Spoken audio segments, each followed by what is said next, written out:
আচ্ছা, মেয়ের পরীক্ষা চলবে তাই তো? আচ্ছা, মেয়েকে তেলটা, ঘটের জলটা ঠিকঠাক লাগাচ্ছ? আচ্ছা, আমি একটু কথা বলে মা, একটুখানি বলে দিই, দাঁড়াও।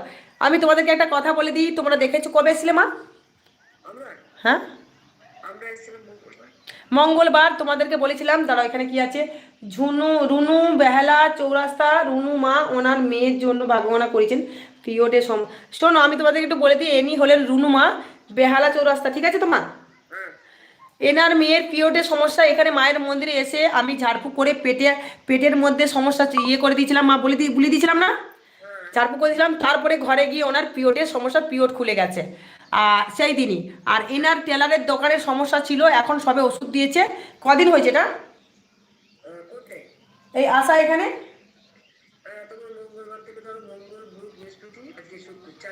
4 দিনে, বুঝতে পারছো? যেদিন এখানে পিরিয়ডে, এনার মেয়ের বয়স কত গো?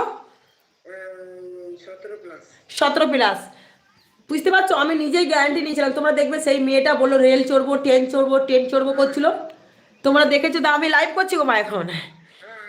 ট্রেন চড়বো, যে মেয়েটা বলছিল ট্রেন চড়তে ভালো লাগে, ওই মেয়েটা সেমাদি আমি গেলাম, হ্যাঁ এসো। সেই মেয়েটা এখন ওই মেয়েদের যেটা সেটা সমস্যা ছিল সেটা হয়ে গেছে, পিরিয়ডের সমস্যা, সেটা